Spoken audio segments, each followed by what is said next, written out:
할렐루야. 오늘도 예배하는 곳곳마다 하나님의 크신 은총과 사랑이 함께 하시기를 바랍니다. 오늘 하나님 말씀은 누가복음 10장 21절에서 24절입니다. 제자에게 복 있다 하신 이유라는 제목으로 말씀을 증거합니다. 지난 시간에 우리가 읽었던 성경 말씀을 잠깐 요약하고 가고자 합니다. 예수님은 70인의 제자를 파송하셨고 그들이 돌아와서 예수님께 보고를 했습니다. 주의 이름이면 귀신이 항복한다고 했고 예수님도 사탄이 하늘에서 번개처럼 떨어지는 것을 보았다고 했습니다. 기독교란 무엇인가 우리가 물어볼 수 있는데 기독교 신앙은 하나님 나라로 대변되고 하나님 나라는 이렇게 영적인 것임을 우리가 보았습니다. 기독교 신앙은 이처럼 영적인 세계를 다룹니다. 우리가 사는 세상을 물적인 세계로 보자면 하나님이 다스리는 세계는 더 넓고 포괄적이라는 것을 알 수 있습니다.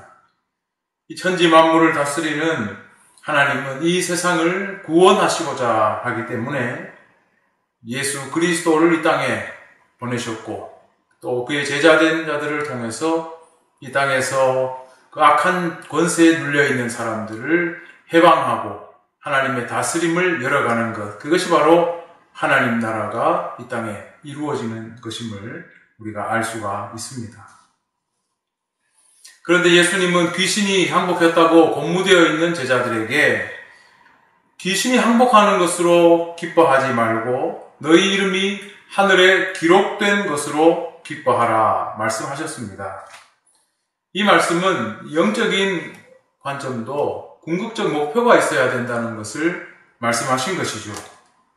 우리 신앙의 목표가 귀신 내쫓는 것으로 끝나서는 안 된다라는 것을 가르쳐 주신 것입니다. 더 본질적인 목표가 있다는 것이죠.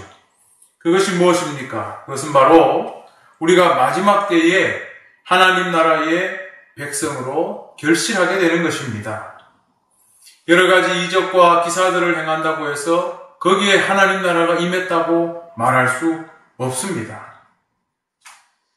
하나님을 이러한 기적과 기사는 하나님의 다스림을 나타내는 징표로서 하나님께 영광을 돌려드리는 것으로 귀결되어야 합니다.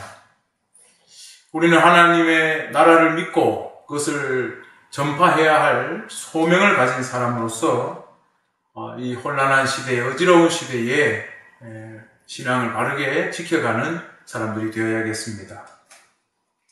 자, 오늘 말씀은 여기서 이어지고 있습니다. 제 성경에는 예수님의 감사 기도라는 소 제목이 붙어 있는데 예수님이 어떤 기도를 들으셨는지 말씀을 보겠습니다. 21절을 먼저 보시면 이렇게 나옵니다. 그때에 예수께서 성령으로 기뻐하시며 이르시되 제자들의 선교 보고를 받고 하나님 나라를 믿고 전하는 자들의 그 궁극적인 목표에 대해서 말씀하신 예수님은 갑자기 성령으로 기뻐하시며 하나님께 감사 기도를 드렸습니다. 예수님은 무엇 때문에 하나님께 감사 기도를 드렸을까요? 그 기도의 내용을 보면 먼저 예수님이 하나님 아버지를 부르는데 이렇게 부릅니다.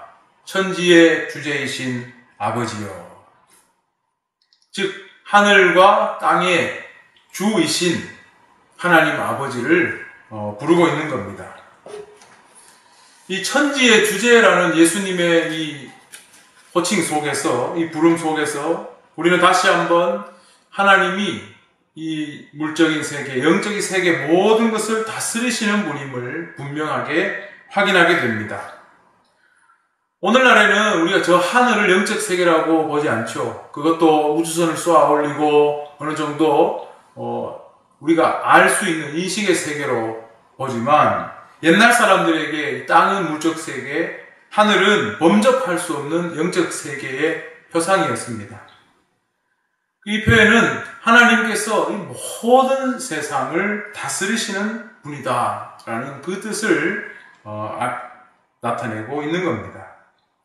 그런데 하나님 아버지를 그렇게 부른 예수님은 이렇게 이어서 기도합니다. 이것을 지혜롭고 슬기 있는 자들에게서 숨기시고 어린 아이들에게는 나타내심을 감사하나이다. 이렇게 기도했습니다.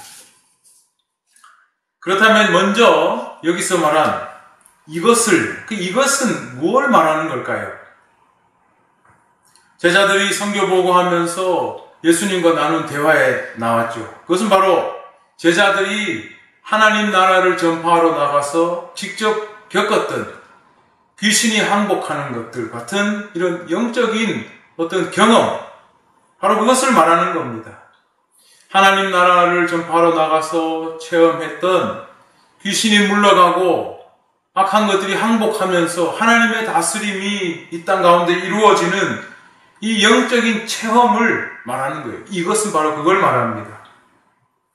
하나님께서 예수 그리스도의 제자들을 통해서 이루어가는 이 역사를 누구에게 나타냈다는 겁니까? 누구에게 숨겼다는 말씀입니까?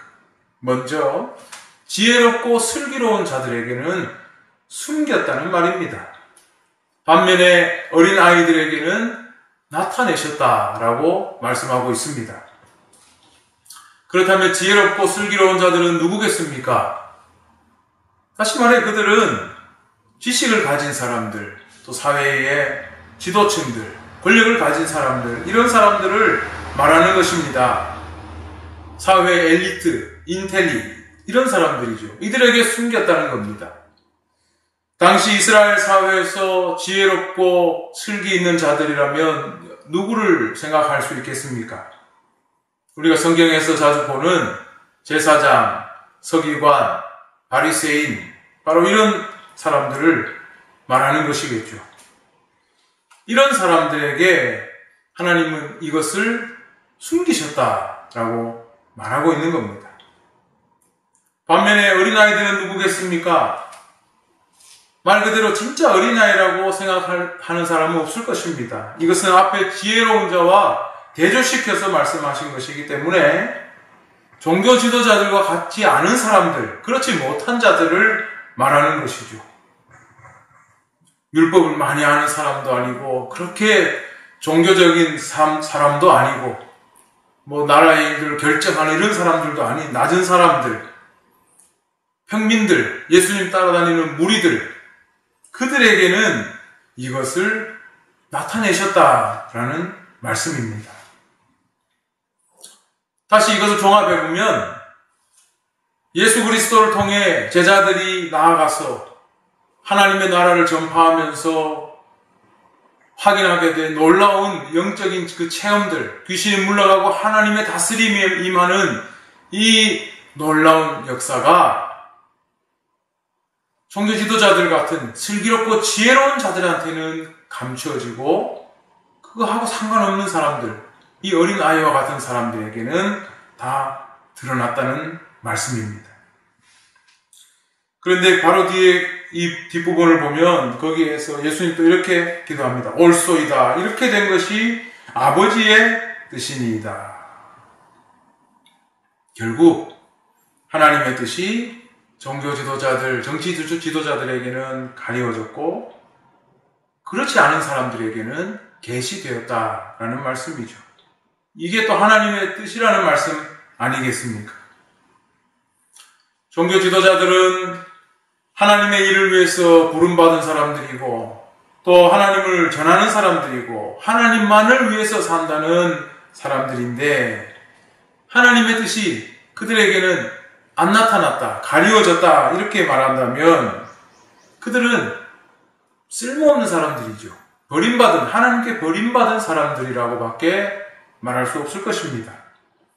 반면에 어린아이들이란 그 사회에서 종교 지도자들에게 가르침을 받는 사람들이고 때때로 훈계와 명령을 듣는 그런 사람들 아닙니까?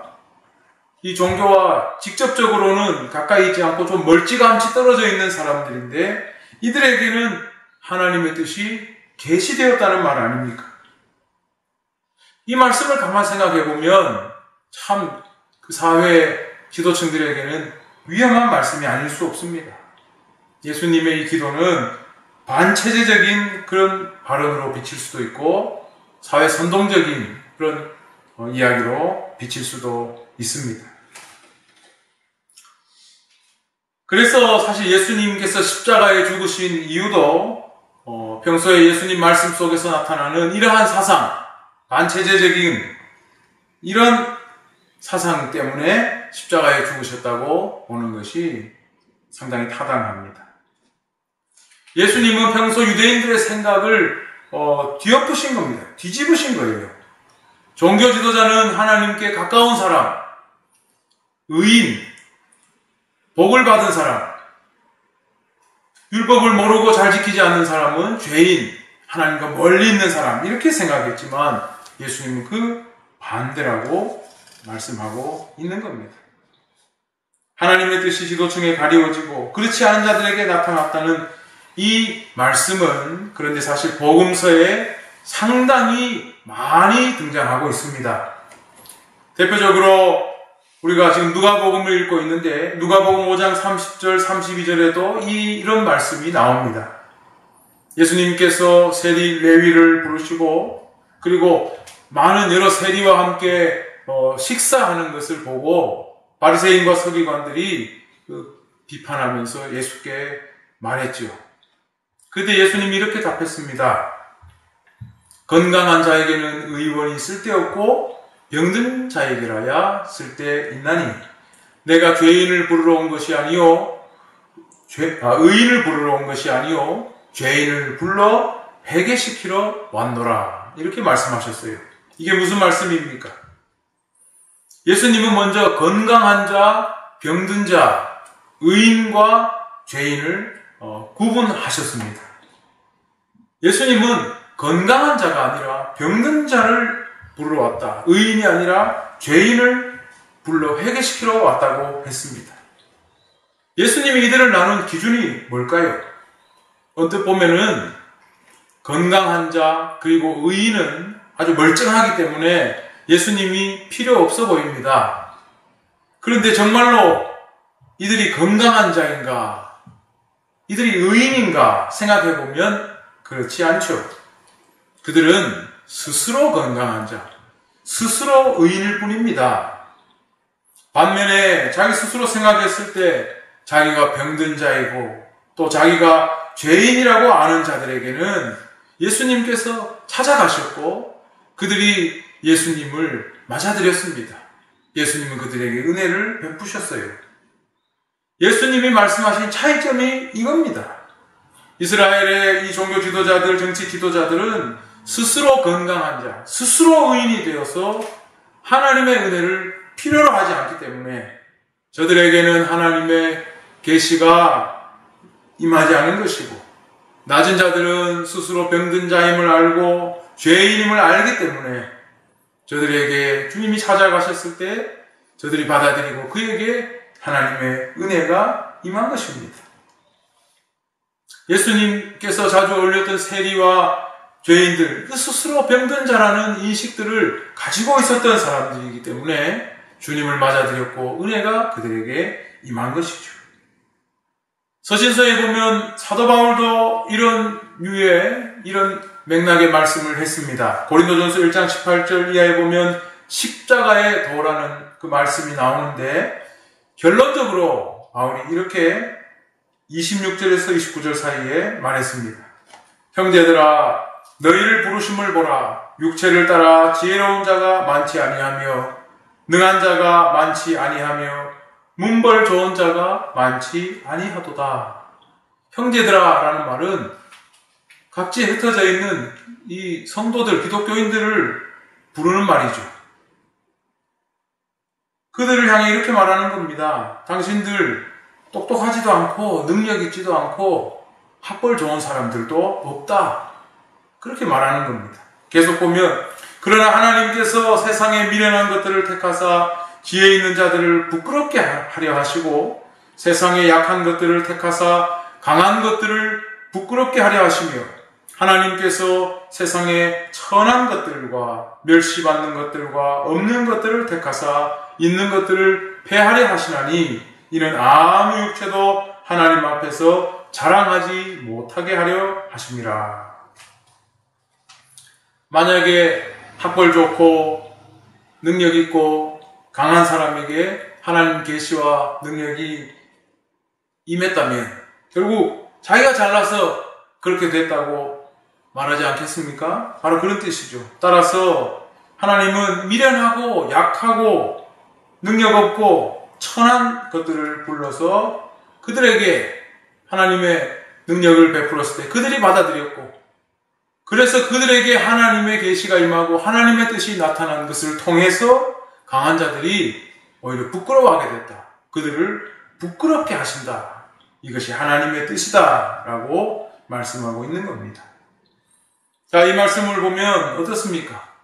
하나님의 계시는 사람과 어떤 협력하거나 어떤 도움을 통해서 되는 것이 아니라 전적으로 하나님의 주권과 하나님의 능력 안에서 계시가 임한다는 것, 그걸 우리가 볼 수가 있습니다. 바로 이 계시는 전적으로 하나님의 권한이라는 것, 그래서 약한 자들을 들어서 쓰신다는 것을 말씀하고 있습니다. 다시 누가복음 말씀으로 돌아와 보면 22절의 말씀에서도 바로 그러한 내용이 나옵니다. 먼저 예수님은 이렇게 말씀하시죠. 하나님은 예수님께 모든 것을 주셨다라는 걸 이야기하고 있죠. 모든 권한을 주셨다고 말씀하고 있습니다.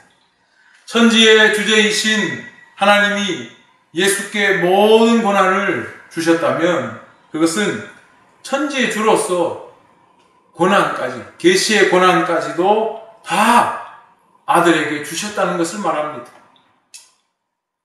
하나님의 계시에 대한 권한, 그것까지도 예수 그리스도를 통해서만 이루어진다는 것, 이걸 다 주셨다는 뜻입니다. 그래서 우리가 이 기독교 신앙은 바로 예수 그리스도가 유일한 하나님의 계시라는 것을 믿는, 그것이 바로 기독교 신앙입니다. 유대인들은 어떻습니까?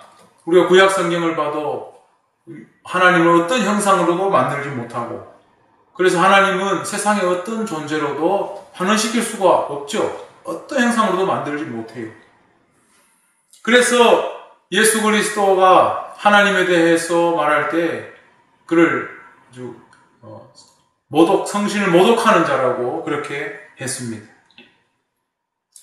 그들의 입장에서는 당연한 것이죠. 그러나 신약 성경은 우리에게 말합니다. 하나님의 유일한 계시자인 예수 그리스도는 다르다. 그는 하나님의 유일한 계시를 입은 분이다. 그가 유일한 하나님의 계시다. 그렇게 말씀하고 있습니다. 그러니 유대인들이 기독교를 박해할 수밖에 없는 것이죠.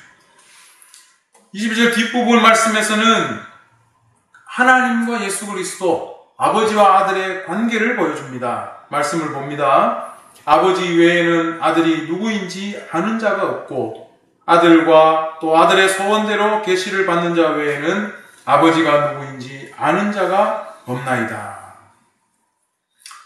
여긴 아버지가 나오고 또 아들이 나오고 그 다음에 아들의 소원대로 계시를 받는 자가 나옵니다. 바로 이 관계에 대해서 이 본문은 말씀하고 있는 것입니다. 우리가 앞에서 16절의 말씀에서도 이와 비슷한 말씀을 보았죠. 세상에 하나님 나라를 위해 파송되는 제자들은 그들이 예수님 명령만 가지고 나간 게 아니죠. 하나님 아버지의 뜻을 따라오신 예수 그리스도, 그리고 예수 그리스도의 명령을 받고 나간 제자들이라는 것을 보여주고 있습니다. 여기도 마찬가지죠. 아버지만이 아들을 알고 아들을 통해 계시를 받은 자만이 아버지를 안다. 아버지와 아들과 제자의 이 관계를 보여주고 있는 것입니다. 요한복음 14장 8절에 보면 빌립이 예수님께 이렇게 말합니다. 주여, 아버지를 우리에게 보여주소서 요청을 하죠. 그때 예수님의 대답이 이렇습니다. 예수님은 말씀하시기를 나를 본 자는 아버지를 보았거늘 어찌하여 아버지를 보이라 하느냐, 이렇게 말씀하셨어요. 예수님은 하나님의 유일한 계시이기 때문에 그가 보여주는 것이 아버지의 모습이고 아버지의 뜻입니다. 그러니 예수님의 원대로 계시를 받는 자는 곧 아버지를 볼 수 있다는 이 오늘의 말씀이 이와 연결됩니다. 아버지만이 아들을 안다는 것은 그에게 아들에게 아버지의 모든 것들이 함께하고 계신다는 것을 말하는 겁니다. 그리고 아들의 소원대로 계시를 받는 자만이 아버지를 안다는 것은 아들이 원하면 아버지께서 자신을 열어 보여주신다. 제자들에게 보여주신다는 것을 말씀하고 있는 것입니다. 자, 그래서 이렇게 정리할 수 있겠습니다. 아버지와 아들, 하나님과 예수 그리스도는 이렇게 서로 교통하고 계시고 그 가운데서 예수께서 소원하는 자들, 예수님께서 부르신 그 제자들에게는 하나님을 볼 수 있는 하나님의 놀라운 은혜와 축복이 임한다. 이렇게 정리할 수가 있겠습니다. 따라서 제자들이 이것을 알게 된 것은 하나님과 예수 그리스도의 교통 가운데서 이루어지는 이 하나님의 나라의 역사라는 것을 가르쳐주고 있는 것입니다. 전적으로 하나님과 예수 그리스도의 교통하심 가운데서 그 은혜가 바로 제자들에게, 믿는 우리에게 임한다는 것을 가르쳐 줍니다. 놀라운 축복이죠. 그래서 예수님은 23절에 보면 제자들을 향해서 조용히 말씀하셨어요. 내가 너희에게 말하는, 제자들에게 말씀하시기를 너희는 복이 있다 그랬습니다. 굉장히 복이 있다. 왜 복이 있느냐? 24절에 내가 너희에게 말하노니 많은 선지자와 임금이 너희가 보는 바를 보고자 하였으되 보지 못하였으며 너희가 듣는 바를 듣고자 하였으되 듣지 못하였느니라 라고 말씀하고 있어요. 제자들을 복되다 하신 이유가 바로 이겁니다. 선지자와 임금도 못 본 것을 너희는 보고 있고 듣고 있다는 말씀입니다. 선지자와 임금이 어떤 사람들입니까? 선지자는 하나님의 뜻을 나타내는 사람들이죠. 임금은 그 하나님의 뜻을 실현해가는 사람들입니다. 이런 사람들도 예수 그리스도를 통해 이 땅에서 이루어지는 하나님 나라의 그 종말론적인 역사를 경험하지 못했습니다. 그런데 지금 제자들은 그걸 보고 있고 그걸 듣고 있다는 말씀이 아닙니까? 이렇게 큰 복이 없다는 것입니다. 하나님과 예수 그리스도를 통해 그 교류하심을 통해서 제자들 가운데로 부어지는 이 놀라운 이 축복을 너희들은 지금 입고 있다라는 것을 말하고 있는 것입니다. 반면에 이 말을 종교 지도자에 든다면 굉장히 불쾌하고 화가 날 수밖에 없는 것이죠. 자기들은 이스라엘을 하나님 다스리는 나라로 그렇게 이끌고 가고 있다고 생각하고 있는데 하나님은 난 너희들과 아무 상관없는데 라고 말씀하시기 때문입니다. 우리가 앞에서 본 것처럼 하나님 나라는 이처럼 이 하나님 나라의 영적인 임재를 통해 이 땅에서 실현됩니다. 악한 영적 세력에 의해서 묶여있던 자들을 예수 그리스도의 이름으로 해방시키고 하나님의 다스림을 이루어가는 것, 이것이 하나님의 나라입니다. 그래서 예수의 이름은 실제로 굉장한 능력을 가지고 있는 것입니다. 예수의 그 죄사함의 능력을 받아들이는 자에게는 하나님 나라의 놀라운 권능이, 하나님의 다스림이 함께 하시는 것입니다. 그는 죄 가운데서 해방되고 이 하나님의 놀라운 이 교제하심 가운데 우리가 초대되고 그 자녀가 되는 것입니다. 이 놀라운 영적인 일들이 이루어지고 있지만 지혜롭고 슬기로운 자들에게는 나타내지 않았습니다. 그들은 받아들이지 않기 때문입니다. 우리가 신약 성경을 보면 실제로 그들은 예수님의 이 사역들을 거부합니다. 예수님께서 귀신을 몰아내고 병든 자를 고칠 때에 그 서기관과 바리새인들은 그 일을 폄훼했습니다. 저거 바알세부의 힘으로 하는 것이다. 귀신의 힘으로 저걸 쫓아낸다. 예수님이 하시는 하나님 나라의 이 영적인 일들을 그들이 아주 폄훼했습니다. 또 유대교의 지도자들인 사두개파는 어떻습니까? 그들은 천국도 안 믿습니다. 천사도 부정합니다. 그들은 오직 이 역사 속에서 주어지는 전통, 그것만을 생각하고 있습니다. 바리새파는 그들보다는 덜했지만 예수님의 이 생각을 받아들이기 힘들어했습니다. 한 번은 바리새인이 질문을 했습니다. 만약에 형이 죽고 그 부인이 혼자 남았다면 그 동생이 그 부인에게로 장가드는 이런 풍속이 있었는데, 형사취수라는 풍속이 있는데, 만약에 7 동생이 다 장가들었지만 죽고 마지막 동생까지 그 형수에게 장가들었다. 만약에 그것까지 다 죽고 나중에 천국에서는 그럼 누구의 아내가 될 것인가? 사실 이런 질문을 왜 하겠습니까? 예수님을 조롱하려고 이런 질문을 하는 것이죠. 예수님께서 말씀하셨죠. 천국은 그런 게 아니다. 거기는 시집가고 장가들지 않는다라고 말씀하신 겁니다. 다시 말하면 바리새인 또 이 사두개인들은 예수님과 제자들이 전파하는 이 죄사함의 놀라운 이 다스림, 하나님 나라의 이 영적인 다스림을 받아들이지 않는 겁니다. 왜냐하면 그들은 율법과 장로들의 전통에 더 깊이 빠져 있었기 때문입니다. 예수님의 그 놀라운 하나님 나라에 대한 이 메시지를 그래서 그들은 결국 거부했고, 오늘 말씀처럼 그들에게 나타내시지 않았다라고 말씀하고 있는 겁니다. 그런데 오늘 본문에는 참 중요한 말씀을 우리가 살펴봐야 하는데, 그게 뭐냐 하면 아버지와 아들의 교통하심 가운데에서 그것이 아들의 소원대로 제자들에게도 은혜로 부어졌다는 이 사실을 우리가 먼저 주목해 봐야 합니다. 그런데 여기에 또 맨 먼저 성령의 역사가 있었다는 것을 볼 수가 있습니다. 오늘 본문 시작에 나오죠. 예수님은 성령으로 기뻐하셨다. 성령을 통해 기뻐하셨다는 겁니다. 그리고 이어지는 말씀에서 아버지와 아들의 교통하심을 통해 예수님이 소원하시는 그 사람에게 아버지를 알 수 있게 하셨다는 거죠. 이것이 무엇입니까? 삼위일체 하나님의 구원의 역사를 지금 우리에게 보여주고 있는 것입니다. 이단들 가운데는 삼위일체를 부정하는 자들이 많습니다. 삼위일체라는 말이 성경에 나오지 않는다. 그렇기 때문에 이건 교회에서 나중에 자기들끼리 만들어낸 이야기다. 트집을 잡습니다. 그러나 글을 안다면 성경을 읽어보라고 말하고 싶습니다. 오늘 본문에는 바로 삼위일체에 대한 이 하나님의 구원 역사를 우리에게 보여주고 있고, 예수께서 원하는 자에게 어떻게 그 삼위일체 하나님의 은혜가 임하는지 그것을 나타내 보여주고 있습니다. 우리는 하나님 나라의 역사를 성경에서 가르치는 대로 믿어야 할 것입니다. 하나님 나라의 역사는 곧 영적인 일이라는 것을 우리는 볼 수 있었습니다.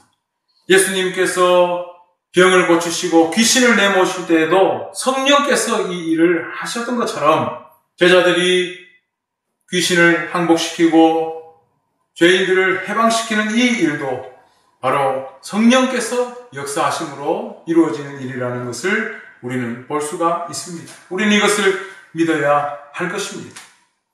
아버지와 아들의 교통하심 가운데 성령의 역사를 통해 그것이 아들이 소원하는 자들에게 이루어진다는 사실, 이것이 오늘 우리가 말씀 가운데서 기억해야 할 부분입니다. 따라서 천지주제이신 아버지여, 그 아버지의 역사가 바로 아들을 통하여서 지혜롭고 슬기로운 자들에게는 나타나지 않았지만 어린아이들에게는 나타나셨다는 이 사실, 하나님 나라의 백성으로 초대받은 이 사람들에게는 나타났다는 이 사실을 우리는 기억해야 할 것입니다. 그러므로 우리가 구원받은 하나님의 백성들로서 이 사실을 얼마나 기뻐하고 감사해야 할 일인가 우리는 돌아보아야 합니다. 하나님과 예수 그리스도의 이 교제하심, 교류를 통하여서 성령으로 우리에게 그 은혜와 그 구원의 역사가 임했다는 것은 얼마나 기뻐해야 할 일이고 감사해야 할 일인지 모릅니다. 천지의 주제이신 하나님의 그 역사가 우리 가운데에 임했다는 것은 이것은 우리가 무한히 우리의 어떤 것으로도 갚을 수 없는 하나님의 놀라운 은혜라는 것을 기억해야 하겠습니다. 그래서 예수님도 그것을 감사하면서 너희들에게 복이 있다고 말씀했습니다. 우리가 가지고 있는 이 복이 무엇인지를 이 말씀을 통해서 분명히 기억해야 하겠습니다. 오늘날 이 코로나 때문에 참 많이 힘들죠. 처음 겪는 이 일 때문에 또 이것이 언제 끝날지 몰라서 많은 사람들이 우울감에 빠져 있다, 그런 말들을 많이 합니다. 사실 전 세계적으로 전염병이 확산된 이 팬데믹이 저는 태어나서 처음 겪는 일이에요. 우리가 좀 역사를 돌아보면 100년 전 1918년 스페인 독감이 돌았을 때 그때 전 세계적으로 많은 사상자가 났죠. 그때 5천만 명이 죽었다고 아마 제가 기억을 하고 있는데 정확한지 모르겠습니다. 그때 인구가 20억이라고 알려져 있습니다. 100년 전에. 5천만이 죽었으니까 40분의 1이 사망한 건가요? 굉장히 많은 사람들이 죽었죠. 그때도 이 코로나였습니다. 이번에도 이 코로나가 처음 나왔을 때 똑같은 코로나인데 변종이라 해서 변종 코로나라고 그렇게 이름을 붙였었죠. 아직 이게 끝날 기미도 안 보이고 언제 끝날지도 모른다는 것 때문에 사람들이 우울해하고 힘들어합니다. 그런데 이런 때에 이 교회와 성도들은 오히려 우리가 침착해야 하는데 그동안 가지고 있던 잘못된 신앙, 비성경적인 믿음, 그것 때문에 더 큰 혼란에 잠겨있는 분들도 많이 있습니다. 그동안 세속주의와 성공주의, 신비주의, 권력 밀착형 기독교, 성장주의, 이런 데 빠져있던 기독교인들이 오늘날 이 초유의 사태를 겪으면서 이런 것들이 하나도 도움이 안 된다는 걸 직접 경험하게 되었거든요. 하나님의 진정한 그 은혜, 그리스도인의 진정한 능력은 이런 데서 오는 게 아니라는 것을 우리는 이 코로나 사태를 겪으면서도 깊이 깨달아야 할 것입니다. 진정한 그리스도의 능력은 어디서 나타납니까? 아버지와 아들의 그 교통하심, 그것을 통해 그 성령의 교통하심을 통하여 당신의 자녀들에게도 베풀어 주시는 이 놀라운 은혜, 이 구원의 은혜가 바로 그리스도인에게 힘이고 이것이 그리스도인에게 능력입니다. 이것을 가지고 있기 때문에 우리는 어떤 상황에서도 감사할 수 있고 또 희망을 가져야 하고 또 힘을 낼 수가 있는 것입니다. 여러분, 이 코로나 사태, 코로나 이 위기에 신앙의 이 본질을 찾아야 합니다. 그동안 잘못되었던 것들을 이 위기를 겪으면서 이게 아무 능력이 없구나 다 털어내고 진정한 그리스도인의 능력, 성삼위 하나님이 우리에게 주신 이 구원의 능력, 이 은혜를 우리는 회복해야 할 것입니다. 유대인들처럼 눈과 귀를 닫지 말고 성령을 통해서 보게 하시고 듣게 하시는 것을 우리 눈으로 보고 우리 귀로 들으면서 참된 그리스도인의 능력을 회복하고 이 어려운 때에 우리는 하나님이 우리에게 주신 그 은혜, 천지의 주제이신 하나님께서 주신 그 은혜를 통하여 힘을 얻고 희망을 가지고 잘 이겨내는 그런 믿음의 사람들이 다 되어야 하겠습니다. 이 한 주간 동안도 사랑하는 우리 성도님들에게 우리 하나님의 놀라운 사랑과 은혜가 충만하시기를 주님의 이름으로 축원합니다.